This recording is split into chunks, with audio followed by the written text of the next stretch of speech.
Witty Banter.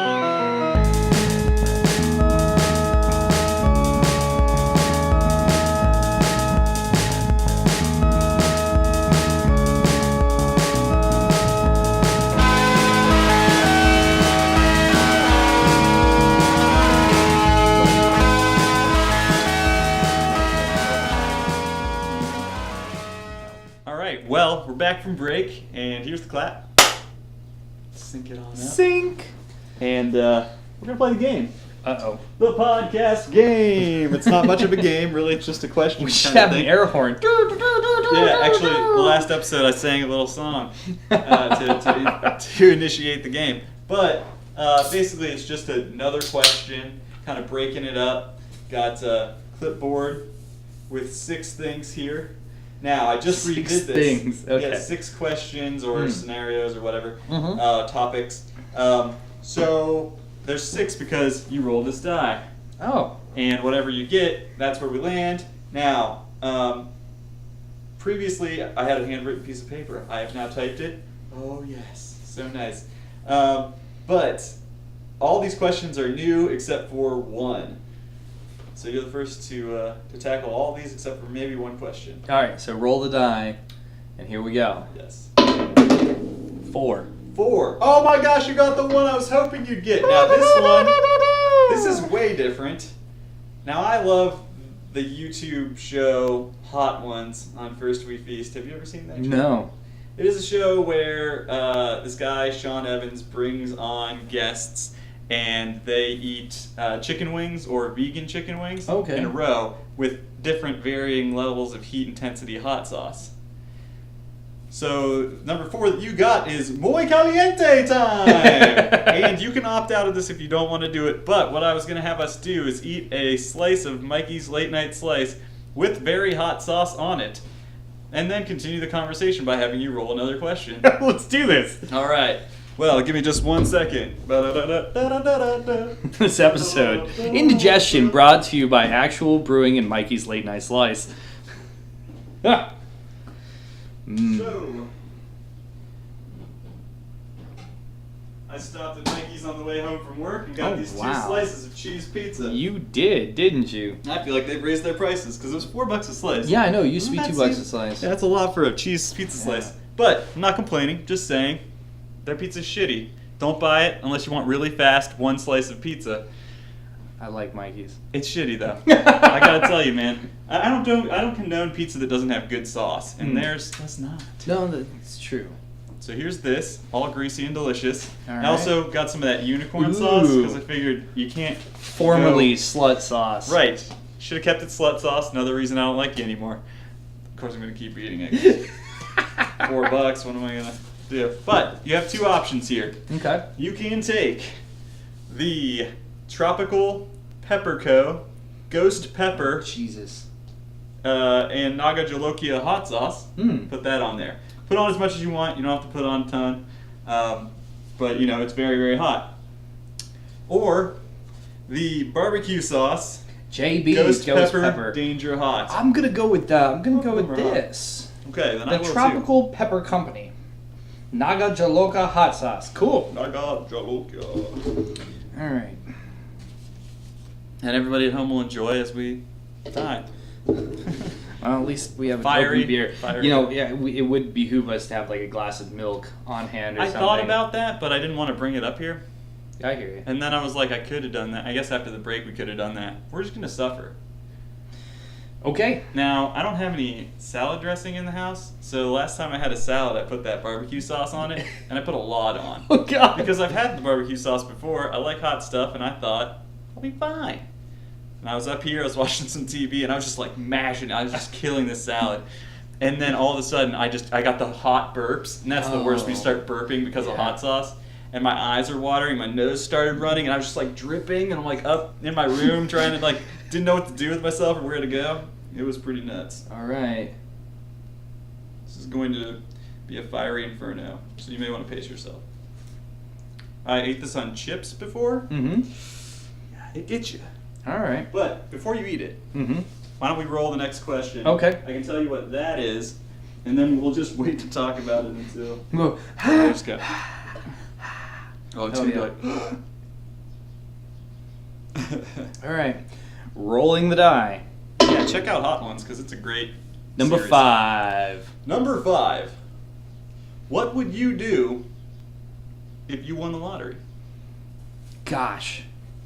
That's a question I've asked myself many times in the past. You know, Well, let's eat the pizza. yeah. All right. I put a little bit more on here than I should have, but that's all right. I'm the host. Huh. So, after we burn the shit out of our face with this, Mm-hmm. oh yeah, that's hot. That's good though. Yeah, delicious flavor, even though it's an inferno. Mm-hmm. Buddy Kenny. Yeah, I'm already inside of a volcano over here. Yeah. Whew. My buddy Kenny from the great Akron band Ravenna Arsenal, who formerly It's at happened again. now Goose grows Carolina Reapers. No shit. Yeah. Yep. Oh.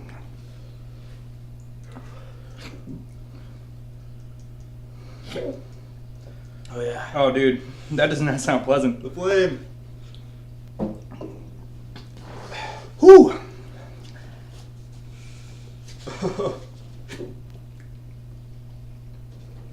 Ooh. I might have put too much on. You might have, my friend. Woo! I'm no Sean Evans, I'll tell you that.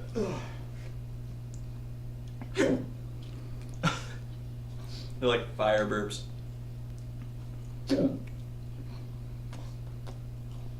Well, Yeah, lottery. okay, so. Whew. First, I do the general shit of Look at my fucking face right now. yeah, of buying probably buying the house where I currently live with my family. I really like the house. Uh-huh. It's a pretty good location.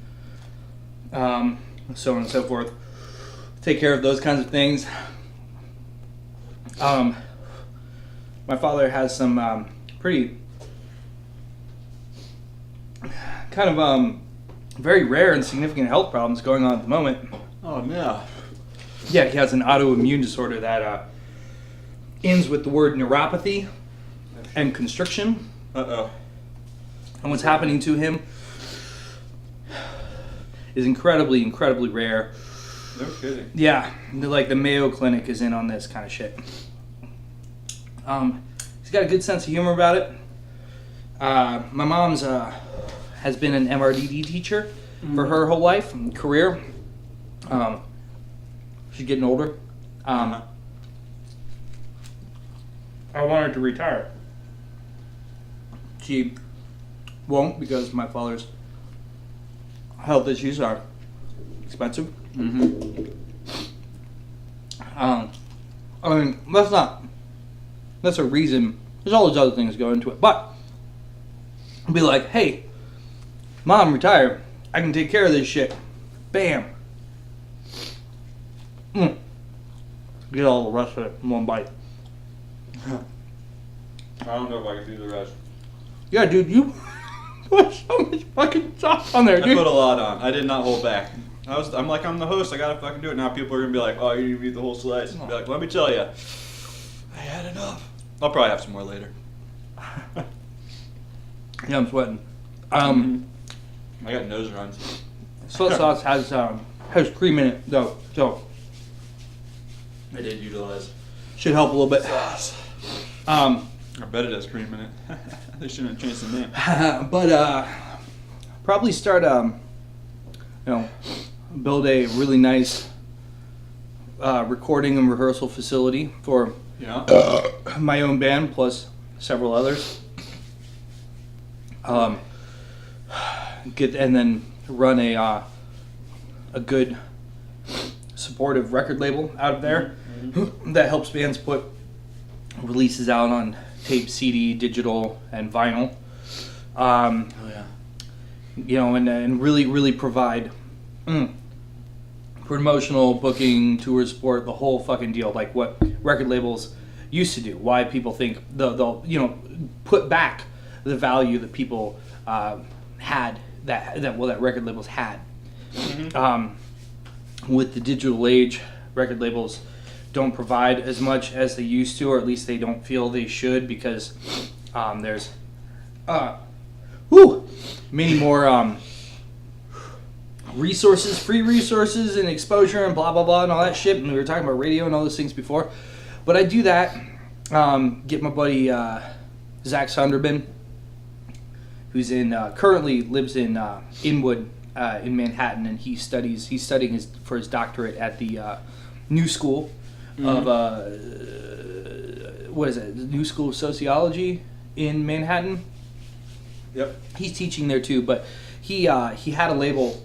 Actually, they helped us put out our last record called Bastion Recordings, and Zach was really good and really passionate about it. He's a great musician. He's an amazing guy. So, in that kind of be the essence of what I do. I go to my friends, my very, very talented friends, and be like, okay, what do you want to do? And let's sit down and make a plan and actually do it. So I go into business with my friends.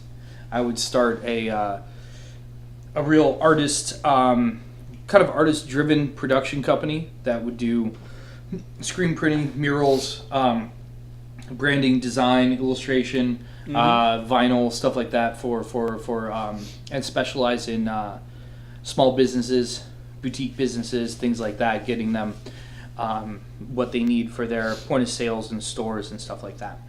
Fuck, we could do that shit now. And honestly, with our ever-growing group of friends who are being let go or unemployed, that actually are creatives, like we already have a pretty good team just by really the what I unemployed want, man. people right like now. I've got a screen printing shop, man. If we could put the funding together to get some Roland Soljet printer plotters, and we could do photo stuff. We could do vinyl. Graphics and things for companies and for stores, and we could go in. We could do mural painting for people. All not just limited screen printing to shirts, but to posters, to bags, any kind of merch you can think of. I mean, but have a in-house design team where you could come to us and you wouldn't have to have anything except hey, I want to start a motherfucking cake shop that has a coffee bar inside of it. I'm really good at making cakes and shit, and I've got this business loan, I've got a place. What I don't have is a visually creative bone in my body. Can you help me? And we'd be like, yeah, we can do your whole fucking store. We'll do your branding. We'll do all your vinyl stuff. We'll do all your merchandising. We can create your web presence. We can do all that shit. Not an agency, not a design agency where that does that, and then not a production company that the design is like. When I worked at one of my previous jobs that I loved dearly, I'm not going to say their name on the podcast because I wouldn't want them to get mad at me. I love those guys very much, but Victoria's Secret and the limited brands and stuff were huge clients, but they outsourced creating their light boxes and their vinyl graphics and their big their displays and all this shit. If you go to a Victoria's Secret store, most everything inside it was produced by this company I used to work for. Awesome people, great ability, great product. But take all that shit, take the photographers, take the design, we put it all together and actually have that shit so illustrators can actually get jobs anymore. I'd sink a ton of money into that. Yeah, that's dope, man. And you know what? You could start out doing a lot of that stuff at Cloud House. $35 a month. They got a vinyl cutter. Oh, really? They got a screen printing press. Now it's a homemade screen printing press, but it works. Proven. They also have a sandblaster. They've got a 4x8 CNC. Okay, the CNC is something I'd use because where I've got my screen printing shop, I mean, we have we share it with a bunch of other people, and we've got a wood shop and a metal shop, and those guys build bikes and mod motorcycles and stuff, and we have a lot of those toys. But yeah, the vinyl thing's huge. It's huge. Having those printers and the vinyl stuff would, how much stuff we could make. People. So where's I honestly didn't know Cloud House was still a thing. Cloud House is a different thing. So it's not still a thing, I wouldn't say, but one of the old members of Cloud House asked if he could use the name for his new makerspace. Mm-hmm. They've been around for a little over a year now, I think. Yeah. I'm a member. $35 a month, no tool time charges. You just go there and make stuff. Dude. If you don't know how to use something, they show you how to do it. Here's a free commercial, Chris. You're welcome. Camera 1, camera 2, camera 3. But yeah, I mean, it's definitely a good thing for a lot of people. Not a lot of people know about it yet, and I'm trying to help him get more people in. Okay, cool. So that's definitely going to be something. But if that's something you're interested, I mean, we have, like I said, multiple friends that I'm sure would be down to do a production company type thing and have the skills to do it. Oh man, yeah, it would be the bomb. Say many of my friends, if they're not already unemployed looking for jobs, they are worried that they might lose theirs, including me. Hell, I don't know if my job's going to be here in the next month or two. Really hope that it is, but you never know. Don't know what's going to happen. So it's a wild, wild world out there. Yeah, wild world. But yeah, I mean, like go put my extremely creative and talented friends to work with me in a company. Go into invest in my friends, like the record label and the recording studio and that kind of stuff. And then I'd take my lady on some sweet trips. She's a total traveler. She has a great wanderlust. At times it's a source of depression for her about how much she can't just pick up and go. She wants to get an RV. Fuck, man, she wouldn't, but she'd love to just be able to, us hop in the car, go someplace, or to just get on a plane, go to New Orleans for a week, or to, if I could just send her out to do this or that, or, we've always talked about going to Australia and doing those kinds of things. Both of us have many friends across the globe. It's not even stuff that her and I would have to do together. I'd be like, baby, you want to do this thing? Fuck yeah. Go do it. And make sure that that a big chunk of that money gets put away in an investment account type thing that would accrue over time, so my daughter would just, not have to ever worry about anything ever again. She gets college and all that stuff would be paid for. She would just have this cool big old nest egg, so she could really do whatever she wanted with. I wouldn't tell her about it because I think hard work and grinding and making your bones and finding out what you're good at and what you're passionate about and what you really want to do in life is really important. And I think that too many people have gotten too many legs up in the world, and then they come to it and they go, oh well, okay, well mommy and daddy will just take care of it for me. I want her to know what the hell she wants to do, and then be like, well, here baby, go do it. Yeah. Well, part of the problem too is that there's very few good teachers compared to what there should be because of how underpaid teachers are. Yes. So you're sending your kids oftentimes away to this place where they're getting taught by somebody who is getting paid pennies on the dollar, and they're not necessarily telling them the right stuff. And I don't know, it's not probably because of that, but a lot of the good people that should be teachers aren't because of money. A lot of smart people are like, oh, I'm smart enough to see that although I do want to help people, I'm going to help them somewhere where I get paid. Right.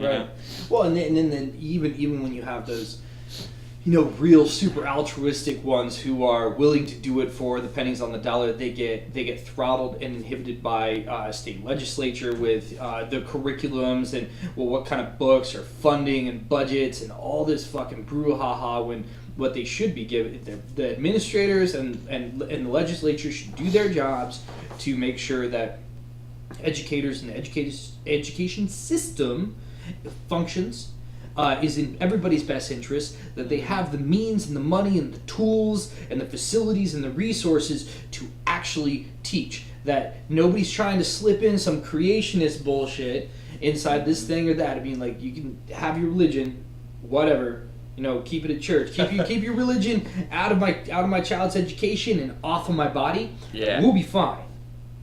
You heard it here first. You got me? You believe what you want to believe. I want you to. Yeah. But I don't want you to tell me about it. Fucking flying spaghetti monster. I don't give a fuck, man. I don't want to hear it. Well, maybe I do. Don't yell it at me. Yeah. No yelling. But yeah, I mean, like, man, fuck. Yeah, it scares a lot of potential, a lot of young teachers, a lot of potential educators away. Mm-hmm. People start to look to other institutions, higher education, things like that. I don't know. Another thing I do with, I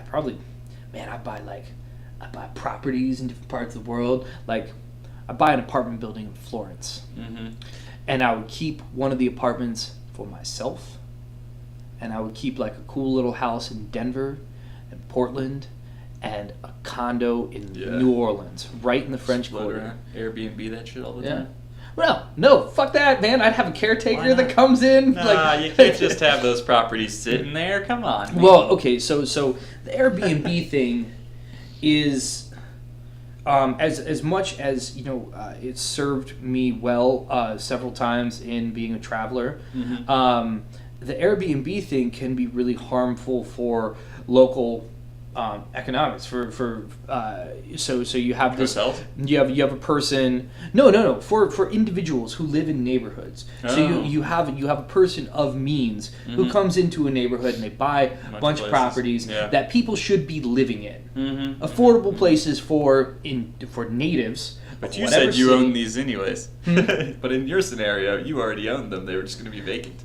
Well, the apartments that I would live in, but I would actually come and live in them, and I wouldn't keep, I mean, if I owned the apartment building in Florence, it'd be like, there'd be people living in it. I wouldn't Airbnb should be that shit out, but cool. I mean, like, I would buy the thing, and I would use it. And it's my property, I would go down and I would use that condo in the French Quarter. But what I'm not doing is I'm not going to the Garden District or the Marigny or other parts of New Orleans and buying up a bunch of houses that could be afforded by families and people like that to live in. I mean, that's in the name of business. I don't know. Motherfucking Trump. Dude, ever since like high school, maybe even before that, every time I thought about having like a large sum of money just fall into my lap, like a lottery or something, I was always like, you know what I'm going to do? I'm going to buy like a lake. Right? And then I'm going to buy all the land around the lake and then be like, hey friends, if you want to live on this lake, you can have this plot of land. You just got to like put your own house up on it or whatever. And it can be whatever you want. And like just do it. And then we'd put an ATV track around the lake. Nice. And we'd host parties multiple times during the year where there'd be ATV races and we'd all go out on our boats in the middle or our rafts or whatever, just drink beer and watch the race.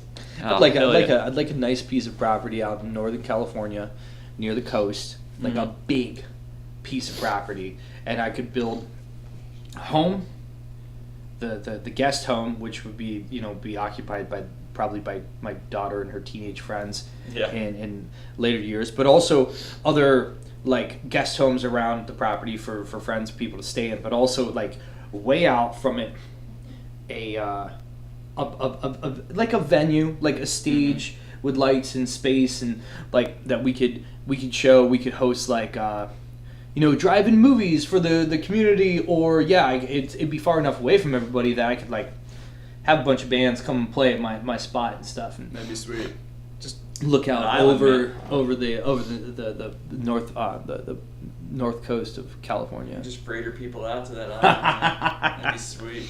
Well, I mean, we were talking about helicopters and learning to fly and stuff on the break, and like we were talking about Mayweather again, but I mean, like maybe learning to fly and having the means to like fly whenever, wherever would be pretty dope.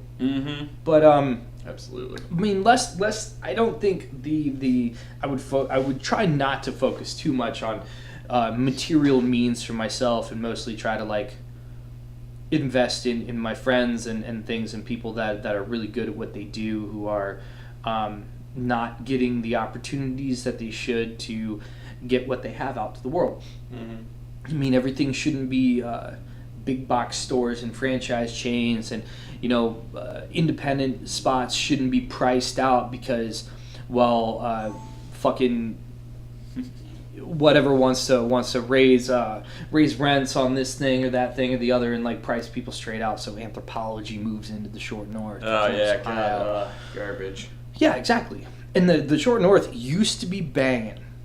It used to be awesome. They shouldn't call it Gallery Hop anymore. It should be called the Columbus Bar Crawl. Right, it actually should. Because it's all it is. Nothing about art happens. I'm looking at that camera and it just died, and I'm like, this one now or that one? The blue one's probably going to live the longest. Can you see me with your fish eyes? Oh, absolutely over here? can. I already checked. Hi. I'm like the Beastie Boys in a music video. Yeah, I think that one's a little further away. Not just literally, but I think the lens, backs it up a little bit. Damn. But yeah. So are we done with the game? Do I got to roll more? Game is done. You get 2 rolls. Oh, really? Everyone gets Okay. 2. And that's Okay. it. I didn't know if we were doing more. Just Nope. the 2. Just the 2. I like to do 2, because 2 out of 6, it's like a third of them. Technically, there's a 7th in case anyone opts out of the eating the fiery stuff. Well, what would that have been? I'll probably eat less fiery stuff next time because I had too much. It was immediate burps and hiccups. If that happens, I've had the right amount. Like I've tuned it up. That's my stomach being like, I just immediately filled with flaming hot gases.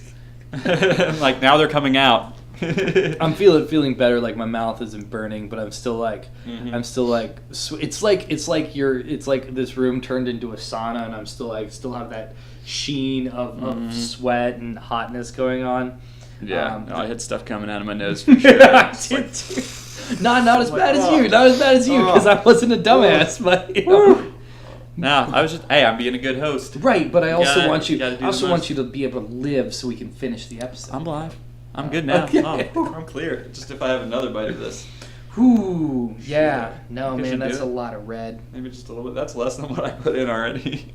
Well, slather the unicorn sauce on it, Yeah, maybe I will. Counteract it. I'll do it at the right time. Yeah. Yeah, well, I was going to ask you, Yeah. So we had talked about bands. This is hopping back quite a bit in the conversation, if you can remember. Back in the day when we talked about bands. What bands are you listening to now? I know you said that In Devotion was awesome. The End of the Ocean is amazing. Into the Ocean, yeah. What other bands would you suggest to people? Like, what's in your rotation now? Not necessarily new, but could What is be in my anything. rotation? Well, I've been going back and listening to The Bled a lot. The Bled were a Tucson, Nice. Arizona-based band. They were kind of like the grandfathers of what is known as metalcore. Metalcore is, if you're familiar with it, you might be groaning, which you are probably rightly so in doing, because a lot of metalcore, man, is shit. But the Bled, and I discovered them and Dredge and Straylight Run and the Blood Brothers all around the same time in like 2001, 2002, and they were bands that were they're super aggressive, but they also are very creative. Their lyrical content, it tackles subjects that you don't really find happening in music a lot, especially the Blood Brothers. But I've been listening to the Bled. Let me tell you something about the Bled. Yeah. They're not really my cup of tea, I wouldn't say, but I do appreciate what they do. I actually had the Bled t-shirt at one point because I was putting together a Halloween costume that was Alice Cooper. So I was trying to find any kind of rock and roll shirt I could, and I was going down to Athens, and I found the Bled shirt, and that's the only thing that they had there, and I was like, hey, they're cool, I'll put it on. And that's my the Bled story. What else? Alice Cooper wore the Bled then. The new Mastodon record, Emperor of Sand, is really good. I do like it. There's a couple tracks on there that I like. It took a little bit of a run up to get to, because I think every album that Mastodon puts out, I'm hoping it's Crack the Sky Part 2. Yeah. A lot of people feel that way. I mean, not to say that I didn't thoroughly enjoy The Hunter. Dry Bone Valley is a hell of a fucking song. I really liked. Yeah. Stargasm is great. Curl the Burl is fantastic. Comes with and Asleep in the Deep. I mean, it came with amazing videos. Those puppetry videos are so good. Yeah, I love Mastodon, man. Yeah, and but I gave it some good listens, and I was like, oh wow, so this is them taking everything they've ever done. Mm. And it's very Mastodon. putting it into It really a record. It's got a lot of flavor of Leviathan and Blood Mountain on it. It's got some really nice open proggy Crack the Sky parts to it. I love Scorpion King. Oh The yeah, track on yeah, there. yeah. That's like the one I put on always. Like, yeah, right. What else? Right at like in the first couple of months of the new year, Pallbearer released their new record. Yeah, dude. You know what? Did you go to the show? Heartless?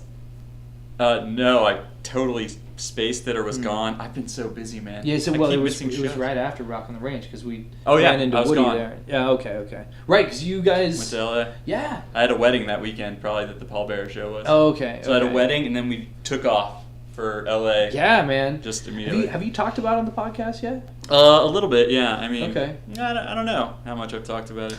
He went to E3. I did. Electronic Entertainment Expo. Very cool. It was Very sweet. cool. Getting to play like Lawbreakers and what else? Horizon Zero Dawn, things like that. Dragon Ball Fighter Z, man, that was the shit. Yeah. That's the game I tell everyone. I'm like, oh man, it was so cool. Jared and I both pre-ordered that right away. Yeah? Right after we played it. We played it 6 times there or something like that, yeah. Wow.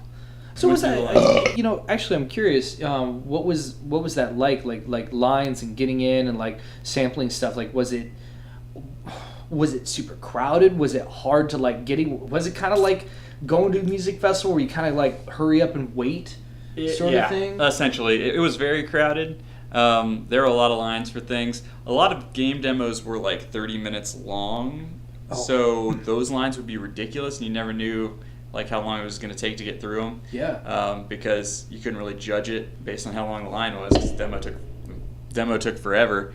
But some of the games like Dragon Ball, you just played one versus battle, 1v1 or 3v3. And once that was done, you were out. So the line moved really quick, so we went through it 6 times. So, I mean, it was awesome. It impressed. They had a lot of money behind it, of course. Oh, yeah. So there were a lot of really impressive displays, a lot of cool gaming rigs. Like I played Gran Turismo Sport, which I know I've talked about on here before.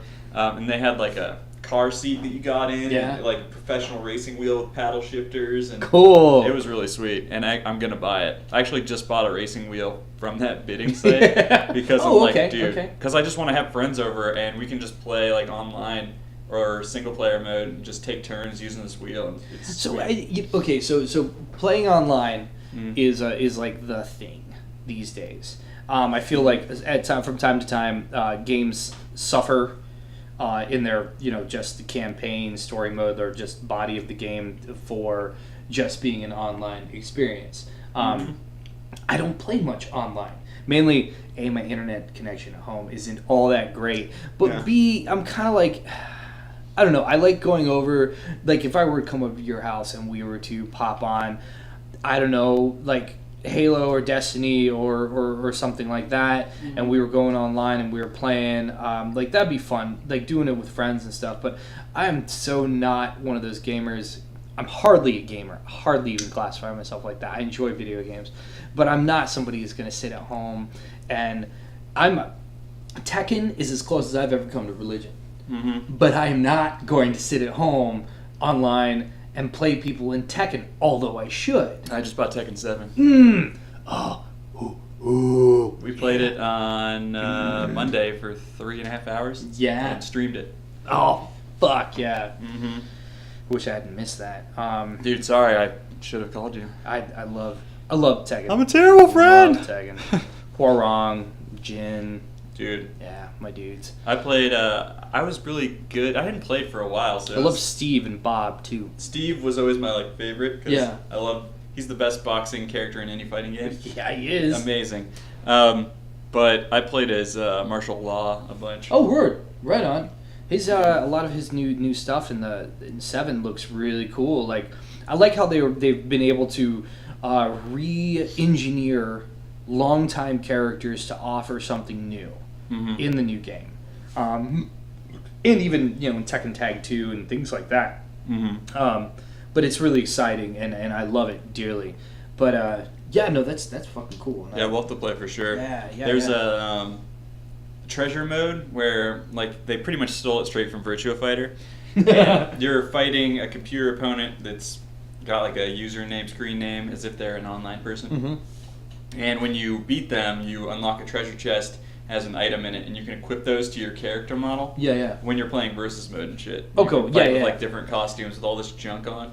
They started. Cool. They started the whole like equipping your character with new costume stuff in 5. Yeah. And yeah, but I've seen some of the people playing in tournaments online, and I'm like, this Korean and Japanese kids fucking some of the goofiest shit I've ever seen. But then they're they're wrecking people, so can't really argue with them. Yeah. But okay, so I'm sorry. Back to your question. So Pallbearer's new record. Back to the music. Heartless. Pallbearer's new record is dope, just amazing. It's amazing. So on that record, it is amazing. I love the shit out of it. I have it on vinyl, clear vinyl, which I was trying to play earlier when I couldn't get my record player to do what I want. So Foos for my birthday bought me that Animals as Leaders double vinyl. Yeah. But the one side was warped. Were you here when we were trying to play it, and the one side was super warped, and we were at Magnolia Thunder Pussy. That's where he got it. Which I think's a great store. I thought was a great store. I still do. One of the employees, some jean jacket wearing fuck, I don't like. But that's neither here nor there. So the one side was warped, Foos had bought it like that day. The receipt said my birthday. It was on my birthday. He gave it to me. So I waited, and on Sunday I went back to take it back because he gave me the receipt. He's like, oh man, that sucks. It's all warped and shit. Because it was like, at first I thought, oh, I'm drunk. Did I like put it on wrong? And then we looked and we're like, oh no, it's like you can look at it and see it. And so Kulan and I went back to the record store and we're like, hey, I just want to like trade this in because it's like really warped clearly. And the guy's like, oh, our records are as is. And I was like, oh really? Like it was a gift and like it's super warped, man. And he's like, and it was new out of the package. Yeah. Like fuck you. Well, he's like, you opened the record up, so I mean like. It's yours now, kind of. And I was like, well, it was like super warped. How would I have known that if I didn't open it? And he was like, well, how do I know that your friend didn't just like leave it in his car for a long time and it was in the sun and got warped? And I was like, well, the receipt. We might have to have a private conversation about this afterwards. Yeah, but I told him, I was like, man, I was like, dude, like he literally came to my house right after he bought it. Like it wasn't sitting in there. And Friday was a cold day, and he just kept talking to me about how it was like. Well, it can only take like a couple minutes for a record to warp if it's sitting in your car, and like he was telling me about like the greenhouse effect and shit. And, like, but his coworker, to his credit, like heard it and was like, "Hey man, like let me check it out." And they took it out, they looked at it, they tried to play it, they saw how warped it was clearly, and he was like, "I'm gonna call the manager." The whole time that he's like calling the manager and doing this stuff though. He's like, the other guy just kept saying the shit over and over. And I was like, listen, I get it. I have a collection of vinyl. I understand the fickle nature of vinyl. But I'm telling you, like, it was brand new. That's all I'm saying. I'm just saying, take a look. And I said, come on, man, to him, like, after the second time he told me anything. And he was like, no, you come on, man. And I was like, what? It's like, come on, dude. Like, you work at a record store. What are you so angsty about? Lame. So, yeah, that was upsetting. But then the other guy was like, hey, no, we're going to give you your money back for it and whatever, but it'll probably have to be store credit. And I was like, oh, dude, I want to swap it out for something else. I'm trying to rock. I don't want money. And he was like, oh, that's even better. Like, yeah, you can do that. And so I went and I picked up that Pallbearer album. Mm-hmm. And I was like, yes. And so I have that now. Okay, so cool. Good trade. Trade. Yeah, hey, got the value. It was great. Foos was asking me about the Animals Leaves. I was like, yeah, go for it, man. That album's awesome. Yeah. I was bummed it was warped, but honestly, like I think I got equal value. I almost bought that album again. It's so good. Animals Leaders. Yeah. I love them. Chon's coming soon. Yes, Chon is coming with the Fall of Troy. I want to go to that. Yeah, Don't let me forget about that show. No, I'm. Bravo Artist is the promoter behind bringing Chon and Fall of Troy. I don't remember the third band on the bill. To town. Chon has a new record they're touring on. Chon is great. Fall of Troy is also great. I'm trying to engineer it so I can do the poster for it. There's that, and there's some other stuff coming up that did you see the announcement yesterday? Starwood Presents announced Pelican will be at the Ace of Cups. I want to say that's October 14th or something like that. around those October teens days, I'm totally going because them's my boys. I love Pelican. I don't know if they haven't put anything new out yet, but they're heading on the road with Inner Arma and a bunch of other bands. So maybe they're releasing something. I know that they were in the studio working on some stuff. I don't know what's happening with it, though. That's sweet, yeah, definitely. There are 2-3 other releases that are on the tip of my brain that I would actually really like to talk about right now. Maybe they'll come to you. Yeah, I just Say some weird words. Pie. Gorilla. They've come Banana. out in the last Orange. couple of months. 3 divided by I've really 17. been digging them. I am listening to Mutoid Man. The Mutoid new Man. Mutoid Man record is fucking awesome. Dude, I keep hearing about Mutoid Man and I never listened to him. So, were you ever okay, are you a Converge fan? I mean, I'm a huge Converge fan. But like their Converge. drummer Ben Keller, who's not their original drummer by any means. He's much younger than the rest of the guys, but the dude is awesome on them skins. But did you ever listen to Cave In? Yeah. Okay, so the lead guy from Cave In is the guitar player and singer from Mutoid Man. Ben Keller from Converge is the drummer, and I forget who the bass player is or what his previous projects were off the top of my head. But their EP off Sargent House like 2 years ago was great. That first full length was great. They come to town. They've been to Columbus, I want to say 2 or 3 times in the last couple of years. Yeah, I've never seen them. This new record is just awesome. I mean, you want the biggest, like, fattest, riffiest, like, metal record that you can really sink your teeth into right now. That is where it's at.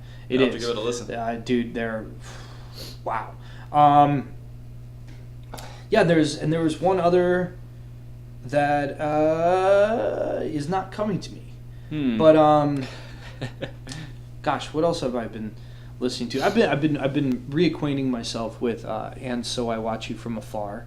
Again, one of my favorite bands, all instrumental, like Irish prog stuff off of Sargent House Records. Sargent House Records, their whole catalog. Tearing it up. Yeah, dude, Kathy, the owner and proprietor of Sargent House, has the best bands. She's got like Chelsea Wolfe and stuff. And Emma Ruth Rundle and Marriages and fuck, man. So these guys, the Contortionists, should be coming out with something new soon too, I believe. Yeah, I mean, like, I think were you at the show with Animals as Leaders and Between the Buried and Me? Briefly. Briefly. I was. What happened? I was deathly hungover, and then I had extra ticket to the show. And I was putting it out there to try to get somebody to come. Oh.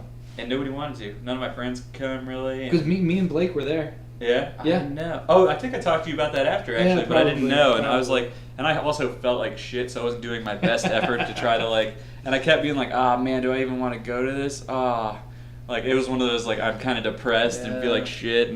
But I went, and I left before Animals as Leaders. Oh, so you only saw the Contortionists, huh? Yeah, I was like, I gotta get. Yeah. Animals as Leaders is... I think that was the Dripping. second time. Second time I saw them live.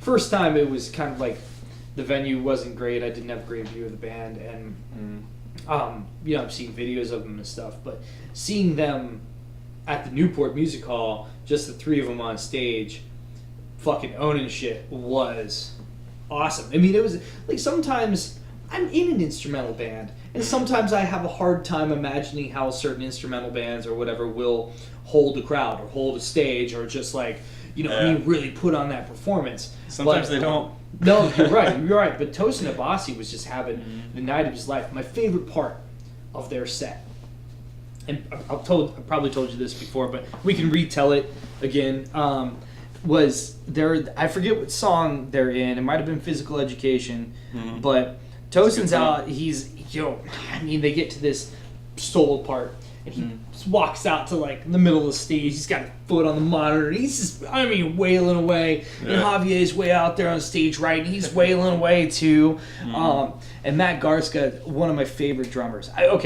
I don't know what it is about the water in Baltimore, but it produces amazing drummers. Matt Garskas, Matt Halpern, Anoop Sastry, and Alex Rudinger are all from Baltimore. Did I say Boston? I meant to say Baltimore.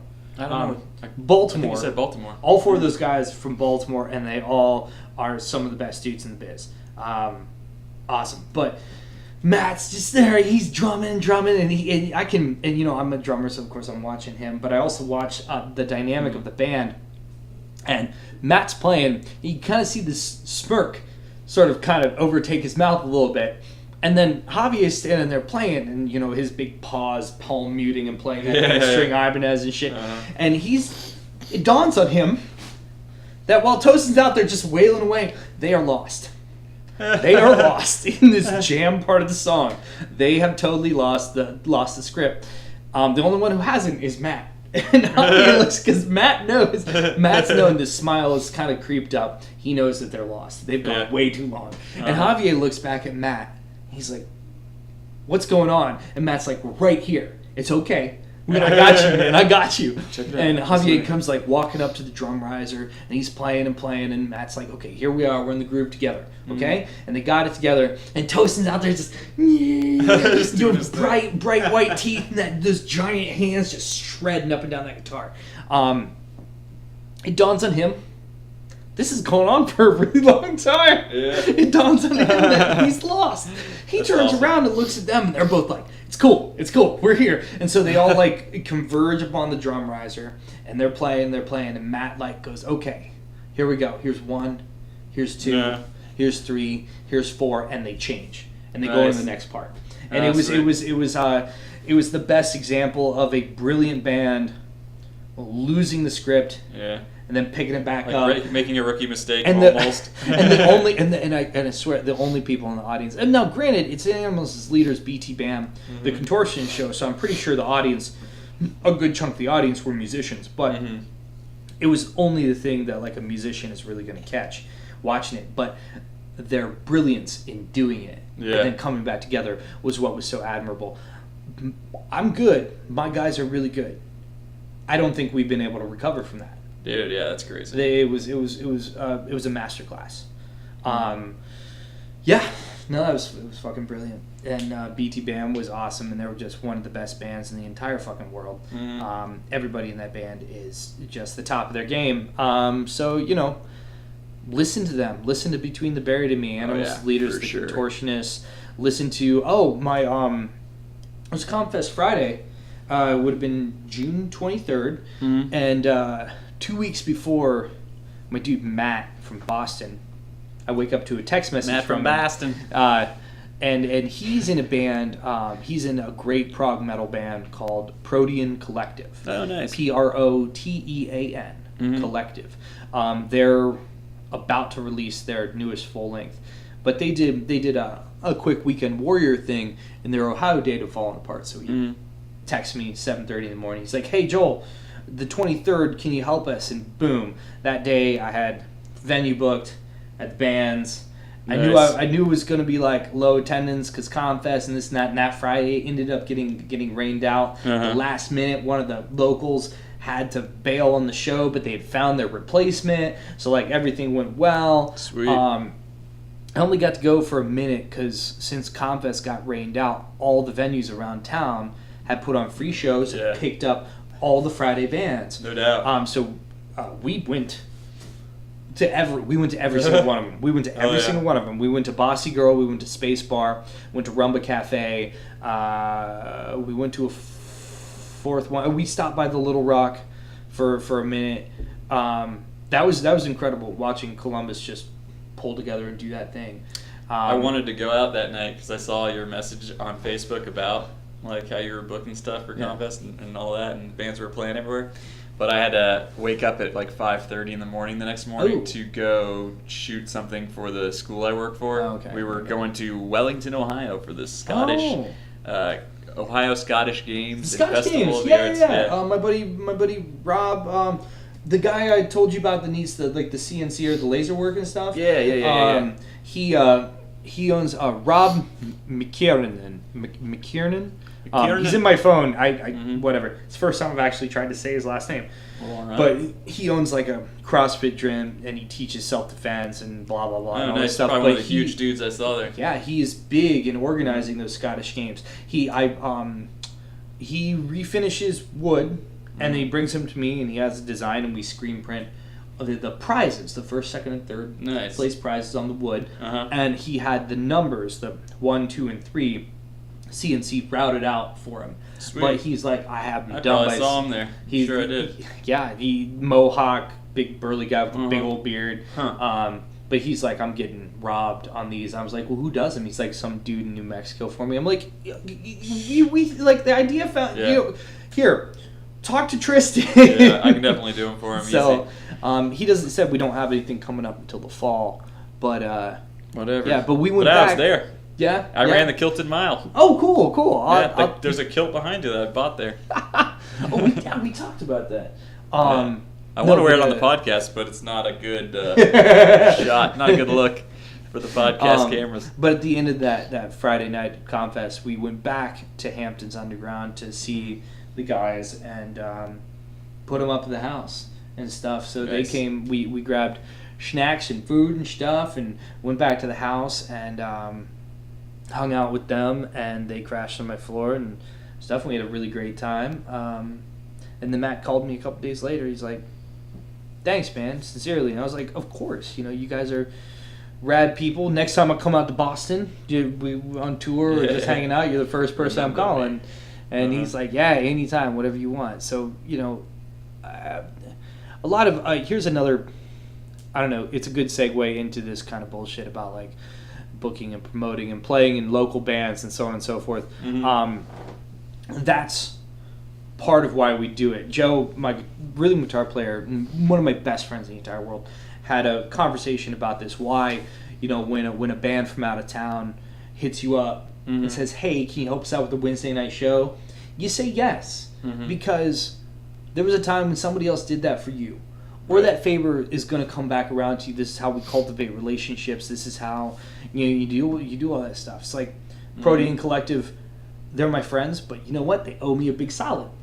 Yep. Acris from Baltimore, D.C. area. We did them a Wednesday show at Bobo. Had a really good time.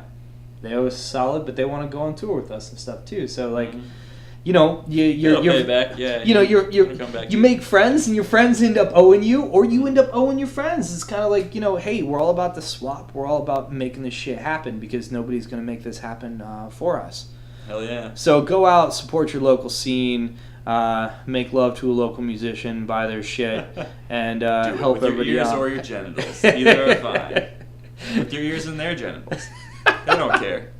Just do it. Oh, Well, thanks for being on, Joel. We'll have to do Oh. this again, I'm sure, several times. that's my pleasure, That was a man. good one. Yeah, thanks, Tristan. Yeah, buddy. Peace.